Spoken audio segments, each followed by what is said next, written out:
Pessoal, boa noite a todos. Eu queria finalizar com vocês a aula que aborda a potência e energia em sistemas mecânicos rotativos. Esse assunto ele não se esgota, tá? Nem em uma vida, né, que você empregue pesquisando sobre o tópico vai fazer com que ele seja finalizado. Mas a gente vai conseguir, ao final desse módulo, ter um entendimento razoavelmente avançado sobre os formatos das potências envolvidas, né, num sistema mecatrônico baseado a máquinas elétricas rotativas, qual que é o balanço entre essas potências, quais são as diretrizes que nós temos que seguir para conseguir reduzir o consumo de energia elétrica, né, o consumo da fonte primária de potência mais cara que é utilizada na planta. Tá? Então, a gente vai, apesar assim, do assunto não se esgotar, não é razoável considerar que essa aula, né, com esse material, seja uma introdução. Tá? Está longe de ser uma introdução, já é, assim, já tem aqui a exposição de tópicos avançados nas análises, né, de potência, energia e eficiência energética em sistemas mecatrônicos. Eu quis inserir nesse tópico, né, a parte de eficiência energética para que vocês possam começar a fazer projetos, né, ou começar a aprender como se faz projetos de eficiência energética. Esses projetos são muito bem-vindos, especialmente em ambiente industrial, porque eles reduzem o custo da conta de energia elétrica. E a energia elétrica é um insumo caro, cada vez mais caro, tá? Em várias plantas industriais. Se ele não for o insumo mais caro de todos, o primeiro, ele é o segundo. Então, assim, vale a pena vale a pena tomar ações de engenharia que reduzam o consumo de energia elétrica e tem ampla margem para fazer isso, ampla margem. Tá? Sinais elétricos, né, eles não são vistos e os fenômenos elétricos são compreendidos por poucas pessoas. Então, né, são sistemas complicados de se trabalhar, né, com modelos muito abstratos, perigosos, mas que envolvem um insumo muito caro, que é a energia. Então, o que acontece? Pouca gente vai conseguir trabalhar com isso e as oportunidades são bem vastas, né? Tem muita oportunidade nessa linha, tá? Bom, aula passada a gente inicialmente expôs, né, qual que era o fluxo de potência na máquina elétrica, né? Eu fiz isso com um desenho, eu vou apresentá-lo novamente, está aqui o desenho, né, onde a gente mostrou as potências envolvidas na máquina nos seus mais diversos formatos, né? Então, a gente vai ter a potência elétrica nos terminais elétricos, parte dessa potência pode se tornar potência magnética, né, para poder criar os eletroímãs da máquina. A máquina sintetiza torque, né, pela interação dos eletroímãs do estator e do rotor, e para esses eletroímãs existirem, é necessário criar os eletroímãs, né, e essa criação demanda a potência magnética. Tá? A gente viu que parte dessa potência elétrica extraída da rede pode se tornar potência térmica, e quando a gente está operando com a máquina em um bom ponto de eficiência, a maior parte da potência elétrica vai virar potência mecânica. Parte da potência mecânica é transferida para o conjunto rotativo, né, para todos os elementos rotativos do acionamento, né, o rotor da máquina, o seu eixo, as polias ou engrenagens do sistema de transmissão e peças do manipulador mecânico que também sejam rotativas, igual um cilindro de laminação. Tá? Bom, então são 4 formatos de potência distintos, né, elétrico, magnético, mecânico e térmico. Tá? E existe um balanço entre esses formatos, uma expressão matemática que mostra uma relação entre eles e que é garantida pela primeira lei da termodinâmica. Então, toda vez que a gente quiser trabalhar com sistemas de conversão de energia, e esses sistemas envolvam ou não energia e potência em formatos distintos, vale a pena utilizar da ajuda da primeira lei da termodinâmica, né, que em essência vai dizer que potência você não cria e não perde, ela apenas se transforma. Né? Então, a gente estabeleceu essa relação aqui, a potência que veio da fonte primária, que é a potência elétrica, vai ter que ser encontrada em um dado instante como potência térmica, potência magnética e potência mecânica. Tá? Então, a gente caracterizou todos esses sinais, mostramos que a potência mecânica é uma escolha do cliente, tá? Porque ele escolhe os esforços necessários ou o torque necessário para tracionar a carga dele, ele escolhe o ritmo de produção, que é a velocidade mecânica que o sistema tem que operar, e ao escolher o ritmo de produção, ou essa velocidade mecânica, ele de carona escolhe a aceleração do conjunto, que é a derivada da velocidade. Então, se ele escolhe o sinal de velocidade, ele já está escolhendo o sinal de aceleração também. Né? Como o momento de inércia do conjunto mecânico já está previamente escolhido, né? A gente não tem escolha sobre ele, o que vai acontecer? A potência entregue ao sistema rotativo também vai ser uma escolha do cliente. Tá? Então, a potência mecânica como um todo, que é a soma entre a potência rotativa e a potência entregue à carga, vai ser escolhida pelo cliente. Então, a gente não tem gestão sobre isso, né? Não é uma escolha nossa, e a nossa liberdade para atender bem a esse cliente vai ser configurada na escolha de um sistema que extraia da rede elétrica uma potência que seja ao máximo possível igual à potência mecânica que o cliente escolheu. Tá? Isso, então, configura uma grandeza física chamada eficiência.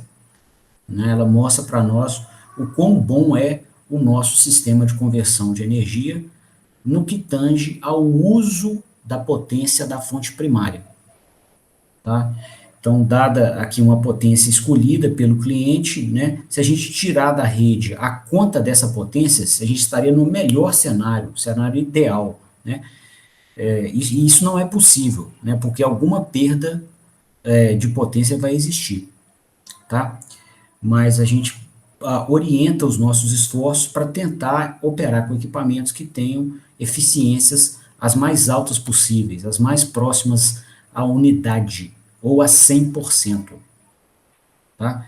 Mencionamos aqui também sobre as eficiências típicas, né, das nossas máquinas de conversão de energia dentro da mecatrônica, e concluímos o assunto, né, mencionando que essas máquinas elas não têm um valor único de eficiência, elas podem operar com uma mesma máquina, ela pode operar com infinitos valores de eficiência, dependendo do ponto de operação que você a faça operar.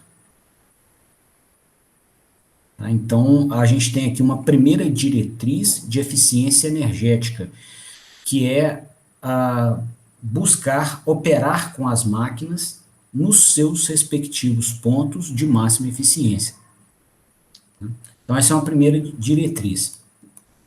Bom, uma segunda diretriz que eu queria complementar aqui é a seguinte, é que a gente, quando a gente quiser, né, reduzir o valor da conta de energia elétrica, ou o valor da conta paga a um combustível fóssil no tanque de um veículo, tá?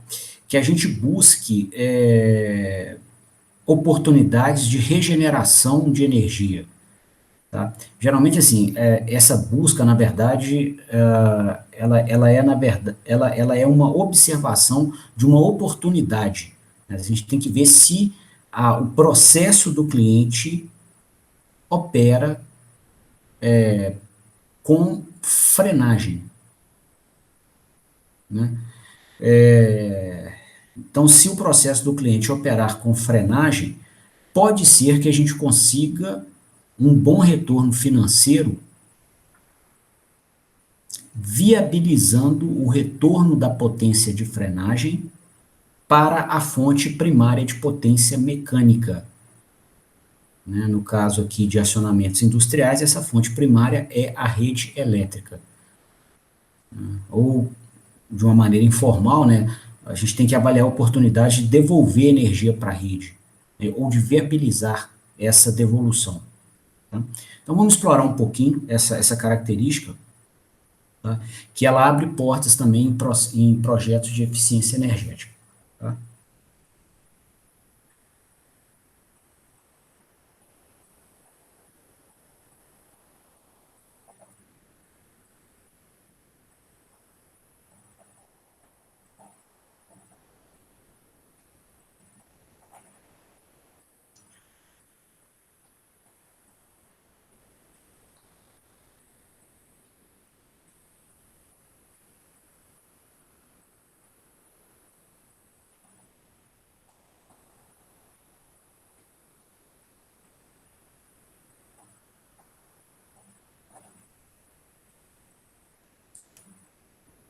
Bom, alguns sistemas operam em longos intervalos de tempo, frenando. A máquina opera removendo potência do eixo mecânico, e como essa potência não some, ela vai aparecer nos terminais elétricos da máquina.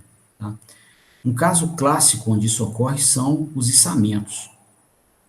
Tá? Então, se a gente colocar aqui uma máquina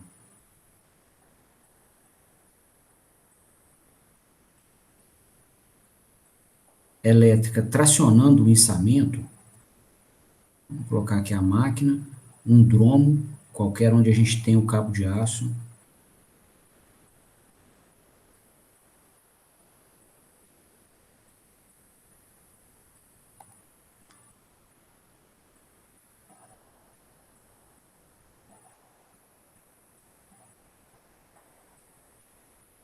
Aqui a gente tem a carga útil que está sendo içada.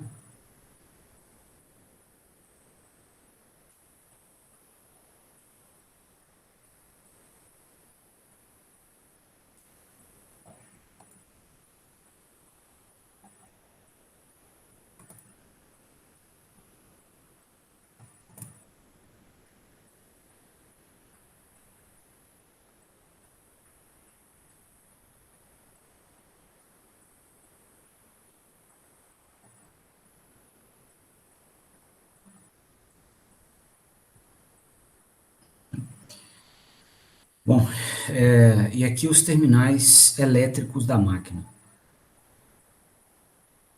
Vamos considerar aqui uma máquina de indução trifásica.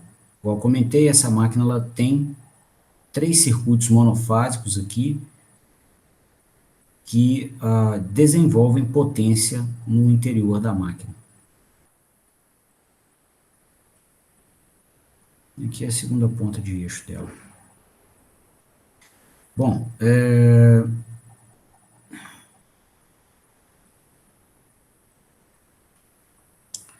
durante a descida, pessoal, dessa carga, movimento de descida, o que vai acontecer, né? Nós não poderemos, nós não deixaremos, né, que a carga caia em queda livre. Tá? Então, ela vai ter que descer com velocidade controlada. Tá? O que significa o seguinte, que a energia potencial gravitacional que ela tenha, considerar essa altura aqui inicial, essa energia potencial gravitacional não vai ser convertida em energia cinética, tá? Porque a gente não vai deixar a carga cair em queda livre. Ok? Só que a energia não some, ela se converte. Então, se a carga possuía aqui no alto energia potencial gravitacional,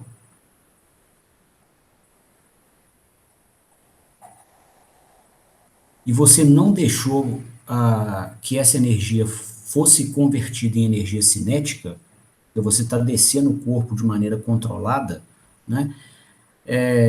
O que vai acontecer? Essa energia vai ter que ser convertida em outro formato. Tá? E o único agente que atua sobre a carga é a máquina elétrica.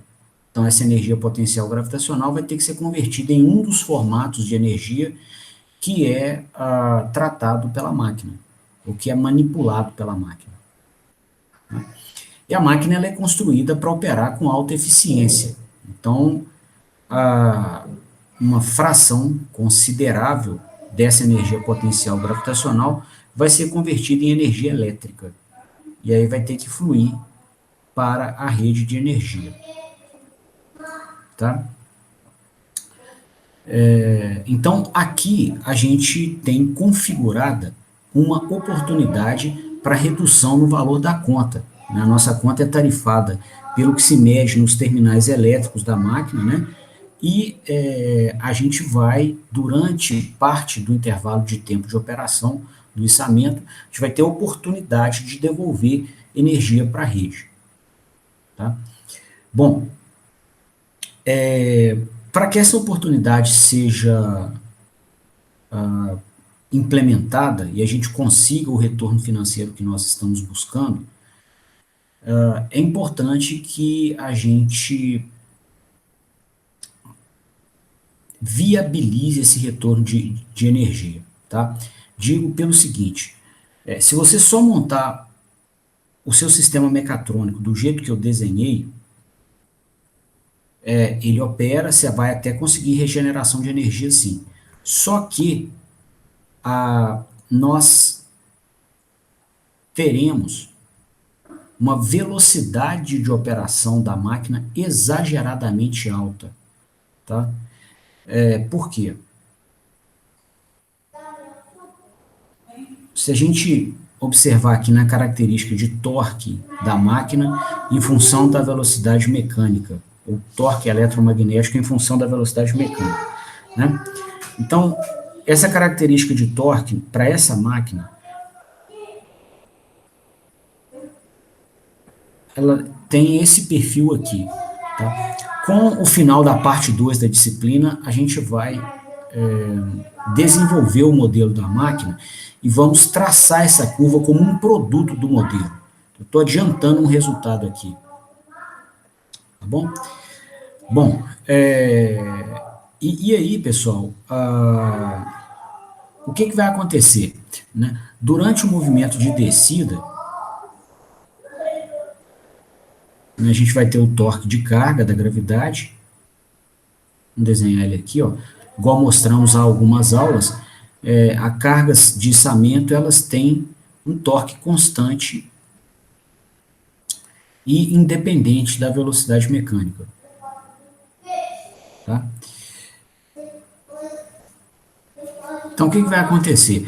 Esse torque de carga aqui, produzido pela gravidade, ele está agindo para baixo. E vamos dizer que a gente tenha arbitrado que o torque eletromagnético positivo, tá? Ele seja também para baixo. Aqui, ó. Então, o que vai acontecer? No movimento de descida, né, nós não vamos poder ter o torque eletromagnético da máquina nesse sentido, né? No mesmo sentido da carga, porque senão a carga ela não vai parar de acelerar, ela vai ganhar uma velocidade altíssima, inclusive potencialmente maior do que a velocidade de queda livre. Então vai estragar, vai machucar pessoas, então isso não pode acontecer. Tá? Então no movimento de descida nós precisaremos de torque eletromagnético exercido para cá, né? E quando o nosso efeito de rotação da máquina está nesse sentido, né, a gente vai ter torque eletromagnético com sinal matemático negativo. Tá? Então são torques sintetizados nesses pontos de operação da máquina aqui, ó. Tá? E aí, pela segunda lei de Newton, esse sistema, né, ele vai ter um ponto de operação consolidado, uma velocidade mecânica consolidada de operação, quando o torque eletromagnético empatar com o torque de carga, em módulo, né? Ou seja, mais ou menos aqui, ó.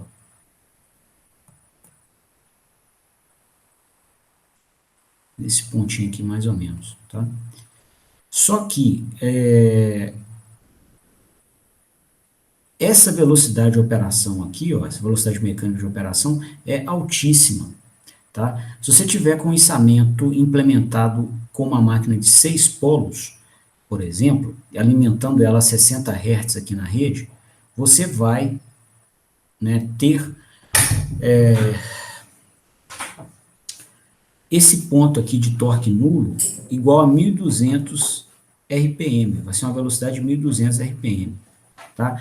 A velocidade de operação vai ser maior do que 1.200 RPM.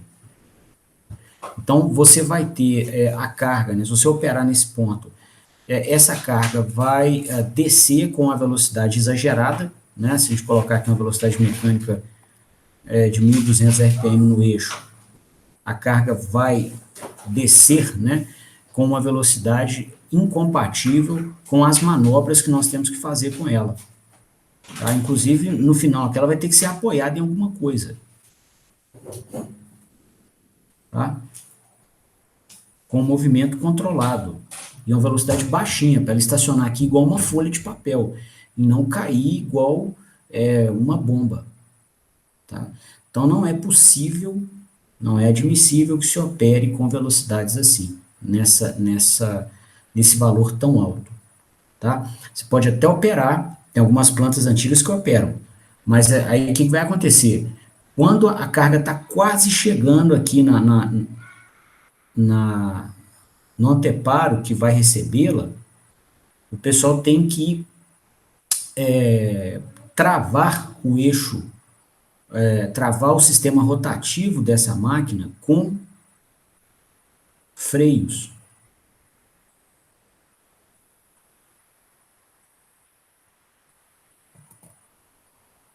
Tá? E aí, basicamente, o que você economiza de energia elétrica, você perde tudo com sapata de freio. Tá? Imagina essa sapata, né, tendo que dissipar a energia cinética altíssima, né, de cargas típicas de indústrias, né, especialmente commodities, 10 toneladas, 30 toneladas, tá? Uma panela de aciaria carregada chega a ter 500 toneladas. Então, você não consegue garantir uma vida útil razoável aqui para sapata de freio, tá? E aí você tem que trocar direto. Até se usou, você vai encontrar siderúrgicas antigas que usavam desse tipo de solução, tá? E aí, assim, a diretriz do projeto nem era eficiência energética, eles até conseguiam, né, fazer o sistema operar frenando aqui na descida, ele regenerava para a rede elétrica, só que na hora que que a gente estava prestes a tocar a carga no seu alvo final, a sapata de freio tinha que ser inserida no dromo, tá? Junto ao dromo ou algum ponto do conjunto rotativo. E aí né, o desgaste a essa sapata era bem intenso. Tá? Bom, então, de um lado não convém, né, usar sapata de freio, né, e do outro não convém também operar em velocidades altíssimas. Então, o que a gente tem que fazer? A gente tem que colocar um conversor eletrônico de potência entre a máquina e a rede elétrica que permita a devolução da energia para a máquina com a velocidade de operação que a gente quiser. Tá? Então, a gente vai chegar aqui, né, e entre a máquina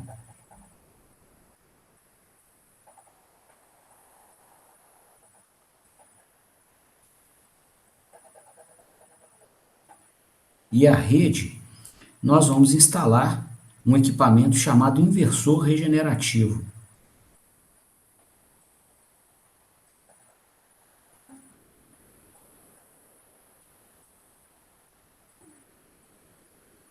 Tá? Esse inversor regenerativo, ele vai permitir, colocar ele aqui,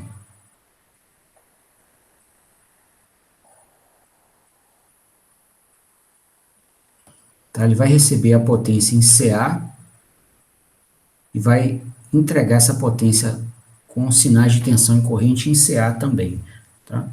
E aí ele atua, né, tanto na interface com o motor, né, nesses terminais aqui, garantindo controle de torque e velocidade.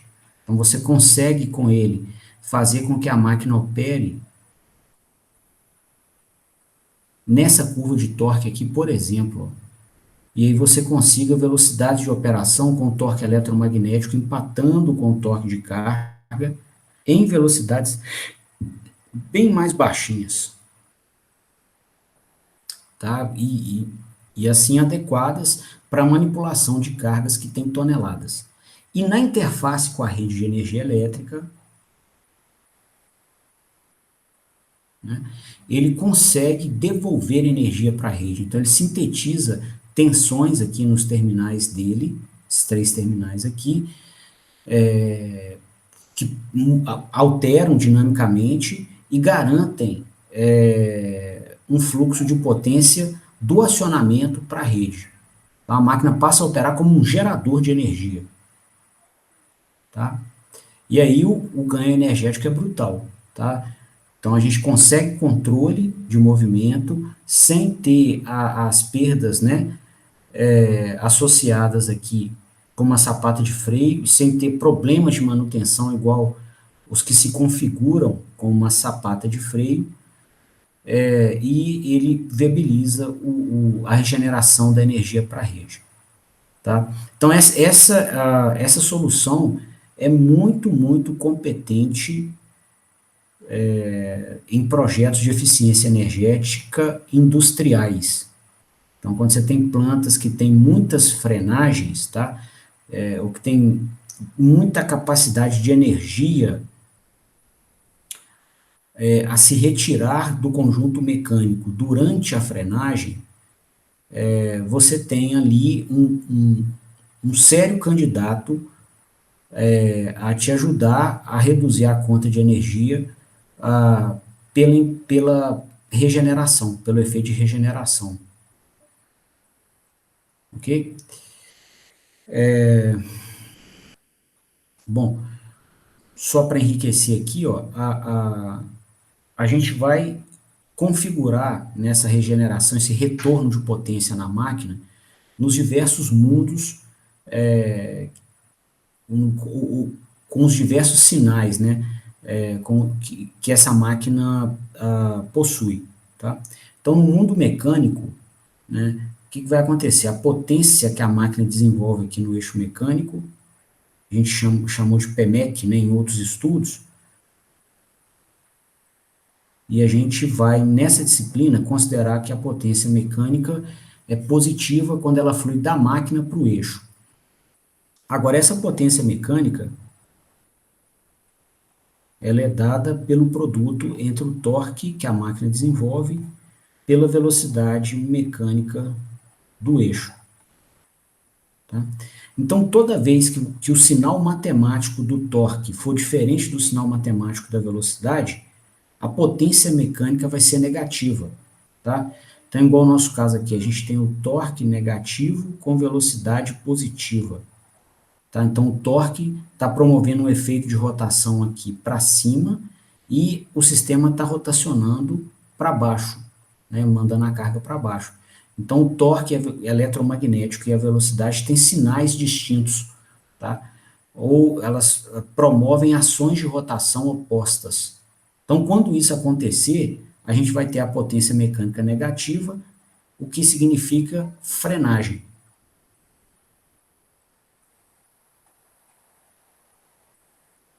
E quando você frena o equipamento, você está tirando energia do conjunto mecânico. Nesse caso aqui, a frenagem configura uma remoção de energia cinética. Tá? Você não está deixando a energia potencial gravitacional virar energia cinética. ela na verdade está virando energia mecânica aqui no eixo. Bom, no mundo, dos mundos magnéticos, ou no mundo magnético, você vai observar o seguinte, tá? Se você vê essa máquina de frente, tá? Aqui está o estator, aqui está o rotor.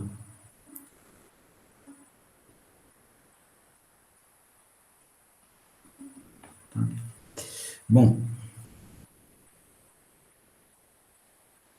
aqui está o eixo de rotação. O que está acontecendo, moçada?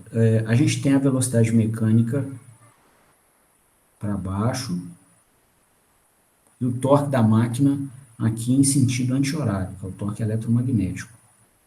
Aqui, ó.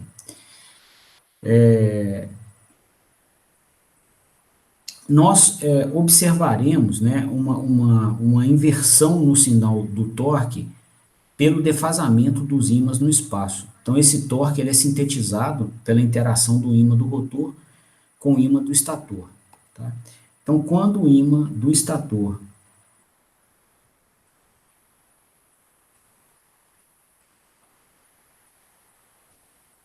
estiver atrasado com relação ao ímã do rotor no espaço, quer dizer, o ímã do estator está rodando aqui, né, com seu polo norte e sul, e o ímã do rotor, digamos que estivesse aqui na frente, ó, também rodando, né, mas um pouquinho adiantado.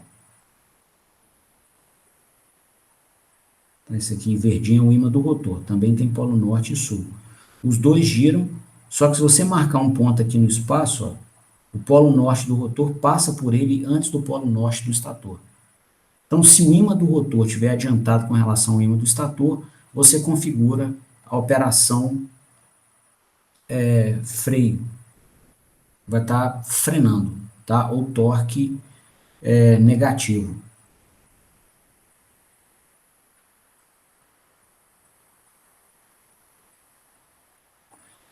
E se no mundo magnético você observar esse efeito ao contrário, tá? Se o ímã do rotor, né, que também gira igual o ímã do estator, tem também seu polo norte e sul. Agora, se ele está atrasado com relação ao ímã do estator, está atrasado significa o seguinte: você marcar uma linha no espaço, o ímã do estator passa antes do ímã do rotor. Esse pontinho aqui vai passar nessa linha antes desse ponto, tá? Então, nesse caso, a máquina opera em modo motor. A frenagem aqui ela vai operar em modo gerador, né? E nessa condição aqui ela opera em modo motor. Então, no mundo magnético, você vai configurar a operação em modo motor ou em modo gerador pela orientação entre os dois ímãs, tá? Ou pelo defasamento entre os dois ímãs. Tá? Se o ímã do estator tiver adiantado com relação ao ímã do rotor, você tem modo motor, e o contrário, você tem modo gerador. Tá? Então, essa é a forma de configurar aqui essa regeneração no mundo magnético. Então, a potência vai vir do sistema mecânico. No sistema mecânico, a gente configura a regeneração pelo sinal do torque eletromagnético diferente do sinal da velocidade. No mundo magnético, a gente configura a regeneração pelo ímã do rotor adiantado com relação ao ímã do estator. E no mundo elétrico, né, nos terminais elétricos da máquina, né, a gente vai configurar a regeneração quando os sinais de tensão e correntes em cada uma das fases possuírem defasamentos maiores do que 90 graus. Então, se você olhar aqui no tempo, tá, digamos que você pega aqui a tensão que você aplicou na bobina da fase A do estator da máquina. E vai ter uma corrente circulando aqui, que é a corrente na fase A do estator. Então, digamos que você tem esse sinal aqui de tensão,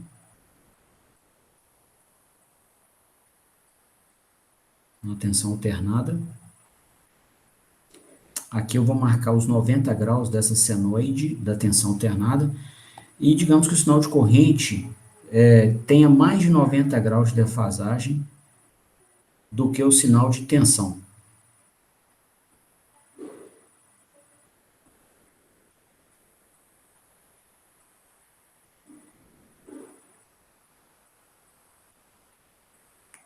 ou seja, o sinal de tensão passa no zero, o sinal de corrente só vai passar no zero com um ângulo elétrico equivalente maior do que 90 graus, tá? Ou, né, vai ter uma defasagem maior do que 90 graus. Da teoria de circuitos, o que a gente sabe? Né? Que a potência ativa desenvolvida nessa fase, que é o valor médio da potência, vai ser dado pelo valor eficaz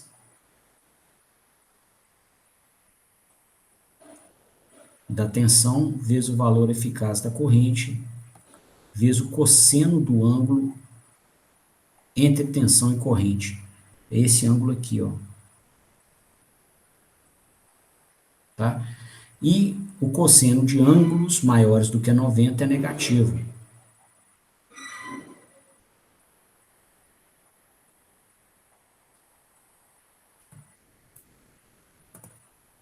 Né? Na verdade, para ângulos entre 90 e 270 graus. Né? Então, se a gente estiver observando, né, a regeneração com as variáveis elétricas, ela vai se configurar dessa maneira: ângulo entre tensão e corrente maior do que 90 graus. Né? Esse ângulo maior do que 90 graus significa o seguinte: o que acontece com um sinal só vai acontecer com o outro mais do que um quarto de ciclo depois. Então, a tensão passa no zero, a corrente passa no ciclo, passa no zero, mais do que um quarto de ciclo depois. A tensão passa no pico, a corrente só vai passar no pico mais de um quarto de ciclo depois. E assim por diante. Tá? Então, essa é a forma que a gente configuraria a regeneração dentro de contextos industriais. Tá? Essa proposta, sempre que o processo naturalmente demandar frenagens, a gente vai ter nessa proposta uma excelente alternativa para reduzir custos de energia elétrica. Tá? Você vai ver em contextos industriais, né, apelos para a redução do custo de energia. Por vezes, né, as soluções que são produzidas têm um caráter muito inocente, né? Fala assim, vamos apagar a luz, vamos colocar telha translúcida no galpão da indústria e tal.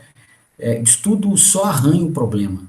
Tá? A maior parte da potência e da energia elétrica consumidos em instalações industriais estão nos acionamentos mecatrônicos. Tá? Mas é disparado na frente. Então, se você quiser projetos de alto impacto, vale a pena olhar ali. Ok?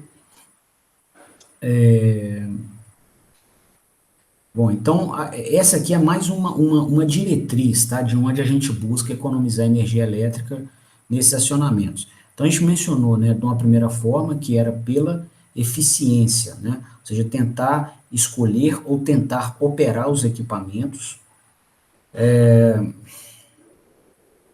nos pontos de operação onde eles são mais eficientes.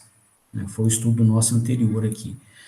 Agora eu estou apresentando uma alternativa a mais, que é operar os equipamentos viabilizando regeneração de energia sempre que o processo permitir. Tá? Ou seja, sempre que o processo naturalmente demandar frenagem da máquina elétrica. Tá?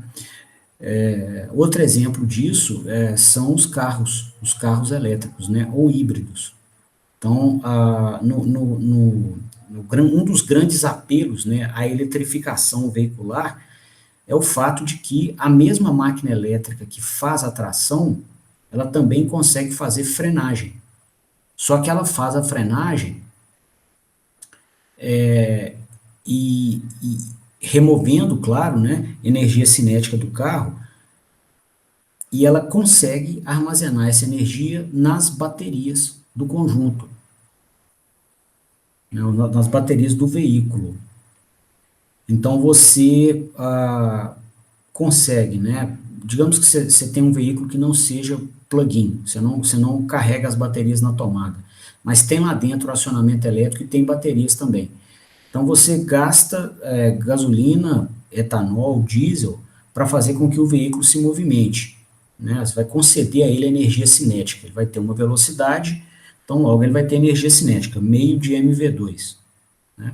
Quando ele subir morros, ele também vai ganhar energia potencial gravitacional. E na hora de frenar, se o carro possuir um acionamento elétrico, você pode desenvolver integralmente ou parcialmente o torque frenante através da máquina elétrica, né? E aí, quando ela fizer isso, você vai conseguir regenerar a energia cinética e potencial do veículo, né, que são energias no formato mecânico, para as baterias. E aí, num próximo movimento que a máquina tenha que operar em modo motor, você pode ir nas baterias e usar essa energia para converter em energia cinética para o carro, ao invés de ter que gastar gasolina. Então aí está o segredo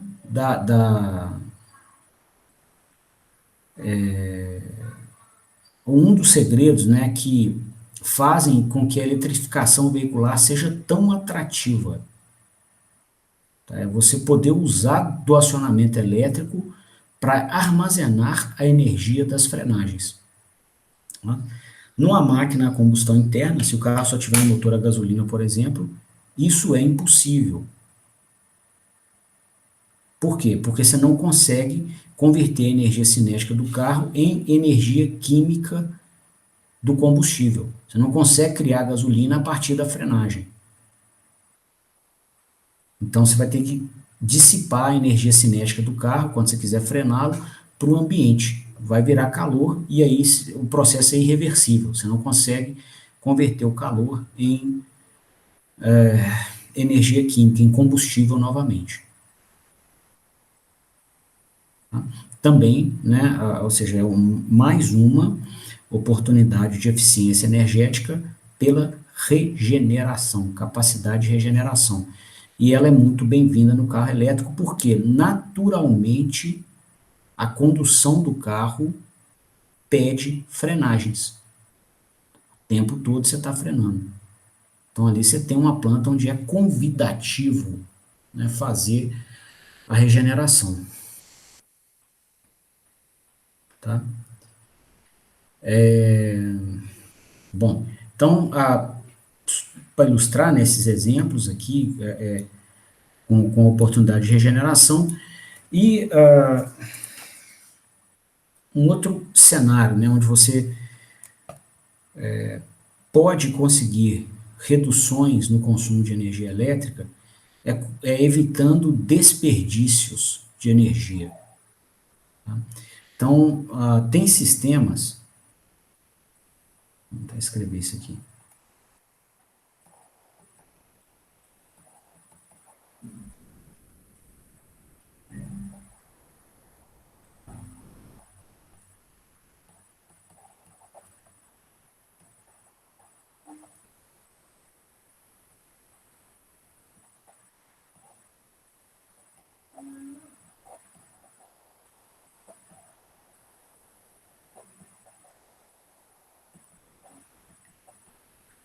Tem alguns acionamentos elétricos mais antigos que ainda assim são encontrados hoje em dia, que usam de resistores conectados à máquina, né, externamente, para promover o controle de torque.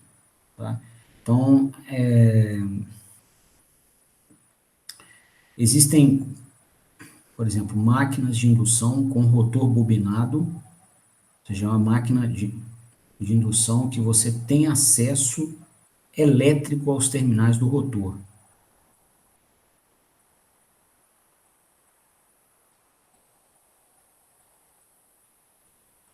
Vou colocar a carga aqui, ó.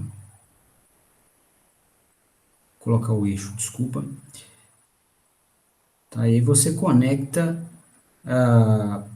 as bobinas do rotor resistores externos. Tá? Então, tem 3 anéis que giram solidários ao eixo. Cada um desses anéis é conectado a uma bobina da máquina, em 3 fases também. Digamos que essa aqui vem instalada lá atrás, né? E se fecha aqui. Tá? E a gente conecta a cada uma dessas fases um conjunto de resistências. E aqui a gente promove uma alimentação qualquer. Ou então só fecha essas resistências.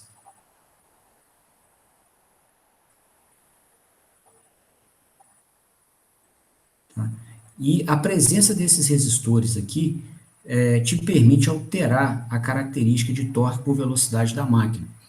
Então, em alguns sistemas antigos, onde a gente precisava desse controle de torque, igual a alguns içamentos, né, a presença desses resistores fazia com que a curva de torque da máquina tivesse uma inclinação elevada aqui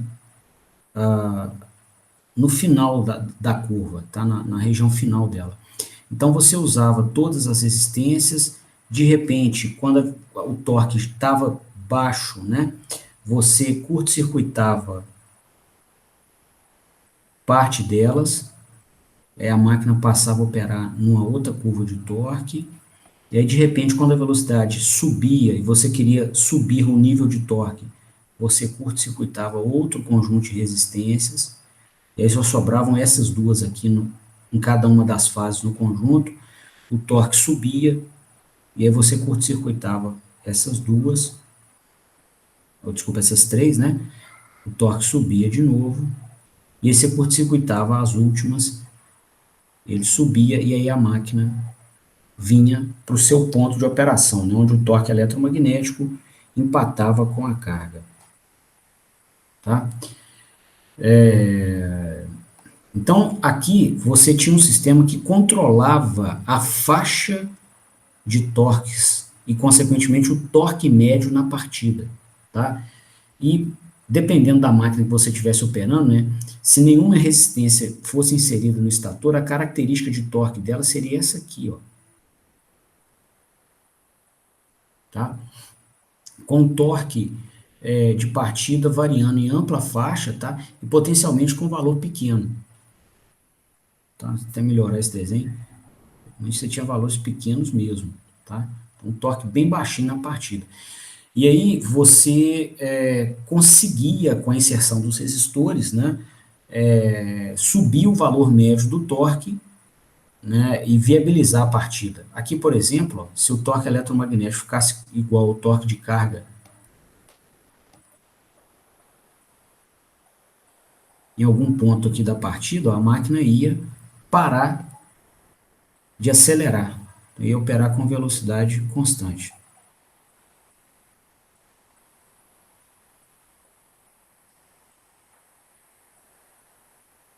Tá? Bom, e aí a gente observa, né, que o sistema é até competente para poder fazer com que o torque médio seja maior que o torque de carga e, consequentemente, a gente consiga completar a partida, né? Aqui. Esse é o valor do torque eletromagnético médio. Lembrando, eu estou falando isso toda hora, porque, né? Se a diferença entre o torque eletromagnético e o torque de carga for nula, a gente não tem aceleração angular. Tá? Então, por isso que precisa do torque eletromagnético ser maior do que o de carga na partida, porque você quer aceleração, você quer que a velocidade cresça. Tá? Então, essa solução ela era competente para isso.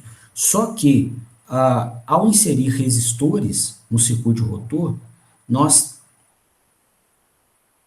criávamos o efeito de dissipação de potência elétrica em potência térmica, o efeito Joule. Tá? Então, você tem uma resistência R1 qualquer aqui, vai ser dissipado para o ambiente uma potência térmica que vale RI ao quadrado. Tá? Toda vez que você inserir essas resistências no circuito para controle de torque, você vai estar perdendo uma parte da sua potência elétrica, que veio aqui dos terminais de estator, como calor nessas resistências, literalmente desperdiçando energia elétrica. Tá? Então, esse aqui seria, né, sistemas com esse tipo de conotação são sistemas candidatos a receber melhorias que reduzam o desperdício. Tá? O desperdício está aqui, ó, você está jogando fora potência elétrica que foi paga a preço de ouro, né, quando você vai fazer o controle de torque da máquina. Tá? Então, você precisa manter o controle de torque, mas ainda assim você não quer conviver com as resistências. Né? Então, um cenário desse também é um cenário onde você fica muito bem atendido pela instalação de um inversor de frequência entre a rede e a máquina elétrica. E aí você curto-circuita esses resistores, né, ou esses terminais, remove os resistores, tá? E opera com um inversor instalado aqui entre a rede e a máquina. Aí o inversor muda as características de alimentação elétrica do jeito que precisar, né? Então ele vai sintetizar senoides com amplitude, frequência e defasamento angulares variáveis, do jeito que precisar, para que você consiga operar com curvas de torque distintas, tá? Então, por exemplo, com o inversor você conseguiria pegar a curva de torque da máquina, que é essa última aqui, e deslocar ela aqui para frente, ó. E na partida, por exemplo, operar com uma curva assim, ó. E a partir do momento que a velocidade for crescendo, você muda a alimentação e passa a operar nessa curva, e nessa aqui, tá? E aí você pode colocar essas curvas tão próximas que o torque médio em cada velocidade seja basicamente o torque médio que você tinha antes com os resistores presentes, tá? Então aqui você tem também um local que vale a pena, né? Um tipo de aplicação que vale a pena receber cuidados vale a pena receber estudos para reduzir o custo de energia elétrica. Tá? Estou dizendo porque, geralmente, nesses projetos de eficiência, as pessoas te pedem para reduzir o valor da conta. Só que ninguém sabe como. Né? Olha, os fenômenos são muito específicos, muito alinhados, né, com conceitos avançados de elétrica e mecatrônica. Tá? Então, não é... pessoas que não passaram por essas áreas geralmente não vão saber aonde achar os equipamentos que dão oportunidade para reduzir a conta de energia. Então, aqui eu estou ensinando a vocês a investigar bons candidatos. A pessoa vai te mostrar o parque industrial e fala assim, não, acha aí como economizar na conta de energia. E aí eu estou ensinando a vocês, né, aonde nós teremos alguns bons candidatos. Tá? Sistemas que têm controle de torque por resistores, né, o que desperdiça energia elétrica, sistemas que tenham que operem naturalmente com frenagem, né, e aí viabilizam regeneração, ou sistemas que estejam operando com as suas máquinas de tração em pontos de baixa eficiência. Tá? Bom, então o que eu queria apresentar, né, nesse tópico se conclui aqui. Eu vou depois subir essa aula para o meu canal no YouTube e eu queria me despedir de vocês por aqui. Tá? A gente então se vê na quarta-feira, na continuidade do curso, e eu queria desejar a vocês um bom fim de semana